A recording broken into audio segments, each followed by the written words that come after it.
ಇದೇ gold smuggling ಕೇಸ್ಗೆ ಸಂಬಂಧಪಟ್ಟಂತೆ CBI ಕೂಡ ಎಂಟ್ರಿ ಕೊಟ್ಟರು, ನಿಮ್ಗೆ ಈಗಾಗಲೇ ಗೊತ್ತೇ ಇದೆ. ಸೊ ಸಿಬಿಐ ತನಿಖೆಯಲ್ಲಿ ಗೋಲ್ಡ್ ಸ್ಮಗ್ಲಿಂಗ್ನ ಸಿಂಡಿಕೇಟ್ ಎಷ್ಟರ ಮಟ್ಟಿಗಿದೆ, ಎಷ್ಟು ಡೀಪ್ ಆಗಿದೆ ಅನ್ನೋದು ಗೊತ್ತಾಗುತ್ತಾ. 4-5 ವರ್ಷದ ಫಾರಿನ್ ಟೂರ್ ಲಿಂಕ್ ಜಾಲಾಡುವಂತಹ ಆತಂಕ ಒಬ್ಬ ಪ್ರಭಾವಿ ನಾಯಕನಿಗೆ ಬಹಳ ಕಾಡ್ತಾ ಇದೆ. ಆ ಪ್ರಭಾವಿ ನಾಯಕನ ಮೇಲೆ ಜರ್ಮನಿ ಟೂರ್ನ ಆತಂಕ ಇದೆಯಂತೆ. ಜರ್ಮನಿ ಟೂರ್ ಆ ಪ್ರಭಾವಿ ನಾಯಕ ರಿಪೋರ್ಟ್ ಕಾರ್ಡ್ ಅನ್ನ ಕೊಟ್ರ, ನೋ ಕನೆಕ್ಟಿವಿಟಿ, ಪರ್ಸನಲ್ ಪ್ರವಾಸ ಅಷ್ಟೇ ಅಂತ ಅವ್ರು ರಿಯಾಕ್ಷನ್ ಕೊಟ್ಟಂಗಿದೆ. ಅಂದರೆ ಅವ್ರನ್ನ ಪ್ರಶ್ನೆ ಮಾಡಿದವ್ರಿಗೆ ಅವ್ರು ಹೇಳಿದ್ದಾರೆ, ಇಲ್ಲ ಜಸ್ಟ್ ಸ್ನೇಹ ಅಷ್ಟೇ, ಯಾವುದೇ ವ್ಯಾವಹಾರಿಕ ಸಂಬಂಧ ಇರಲಿಲ್ಲ, ನಾನು ಜರ್ಮನಿಗೆ ಹೋಗಿದ್ದು ಸ್ನೇಹಿತರ ಜೊತೆಗೆ ಅಂತ ಸಮರ್ಥನೆಯನ್ನೆಲ್ಲ ಮಾಡ್ಕೊಳ್ತಾ ಇದ್ದಾರಂತೆ. ಎನಿವೇಸ್ ಯಾವುದೇ ಮೂಮೆಂಟ್ನಲ್ಲಿ CBIನಿಂದ ಅವರಿಗೆ ನೋಟಿಸ್ ಕೊಡಬಹುದು. ಡೀಟೇಲ್ಸ್ ಕೊಡ್ತಾರೆ ಶ್ರೀನಿವಾಸ.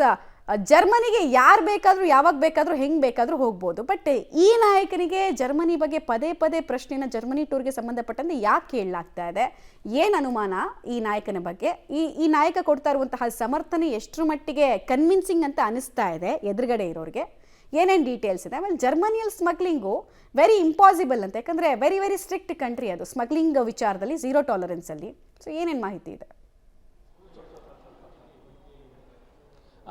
ಮಮತಾ, ರನ್ಯಾ ಕೇಸ್ನಲ್ಲಿ ಪ್ರಭಾವಿ ರಾಜಕಾರಣಿಗಳು ಕೂಡ ಕೈವಾಡ ಇದೆ ಎನ್ನುವಂಥ ಚರ್ಚೆಗಳು ದೊಡ್ಡ ಮಟ್ಟದಲ್ಲಾಗ್ತಿದೆ.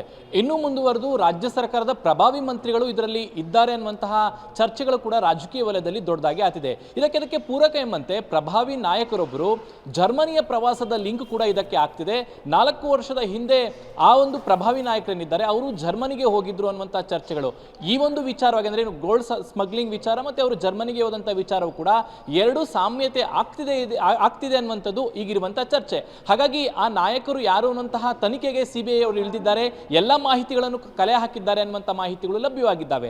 ಜೊತೆಗೆ ಆ ನಾಯಕ ಯಾರು ಜರ್ಮನಿಗೆ ಹೋಗಿದ್ರು, ಆ ನಾಯಕರು ನಾವು ಹೋದಂತಹ ಏನು ಟ್ರಿಪ್ ಇದೆ ಅದು ಖಾಸಗಿ ಟ್ರಿಪ್ ಆಗಿದೆ, ಸ್ನೇಹಿತರ ಜೊತೆ ಹೋಗಿರುವಂಥದ್ದು, ಅದಕ್ಕೂ ಮತ್ತೆ ರನ್ಯಾ ಕೇಸ್ಗೆ ಸಂಬಂಧಪಟ್ಟಂತೆ ಯಾವುದೇ ಸಾಮ್ಯತೆ ಇಲ್ಲ ಅನ್ನುವಂತಹ ವಾದವನ್ನ ಮಾಡ್ತಿದ್ದಾರೆ ಅನ್ನುವಂತಹ ಮಾಹಿತಿಗಳು ಲಭ್ಯವಾಗಿದ್ದಾವೆ. ಆದರೆ ಇದೆಲ್ಲವೂ ಕೂಡ ಸತ್ಯ ಹೊರಬರುವಂಥದ್ದು ಯಾರು ಈಗ ಪ್ರಭಾವಿ ನಾಯಕ ಅಂತ ಹೇಳ್ಕೊಳ್ತಿದ್ದಾರೆ ಅವರಿಗೆ CBI ಅವರು ನೋಟಿಸ್ ಕೊಟ್ಟ ಬಳಿಕ ಅಥವಾ ಅವರನ್ನ ವಿಚಾರಣೆ ಮಾಡಿದ ಬಳಿಕ ಇದೆಲ್ಲವೂ ಕೂಡ ಸ್ಪಷ್ಟತೆ ಗೊತ್ತಾಗುತ್ತೆ. ಆದ್ರೆ ಸದ್ಯಕ್ಕೆ ತನಿಖೆಗಳ ಮಾಹಿತಿ ಪ್ರಕಾರ ಆ ಒಂದು ಪ್ರಭಾವಿ ನಾಯಕರೇನಿದ್ದಾರೆ ಅವರಿಗೂ ಮತ್ತೆ ಈ ಗೋಲ್ಡ್ ಸ್ಮಗ್ಲಿಂಗ್ ಕೇಸ್ ಇದೆ ಅದಕ್ಕೆ ಸಂಬಂಧ ಇದೆ ಅನ್ನುವಂತಹ ಚರ್ಚೆಗಳು ದೊಡ್ಡ ಮಟ್ಟದಲ್ಲಿ ಆಗ್ತಿರುವಂತದ್ದು. ಮಮತಾ, ಆಲ್ ರೈಟ್, ಧನ್ಯವಾದ ಶ್ರೀನಿವಾಸ್ ತಮ್ಮೆಲ್ಲ ಮಾಹಿತಿಗಾಗಿ.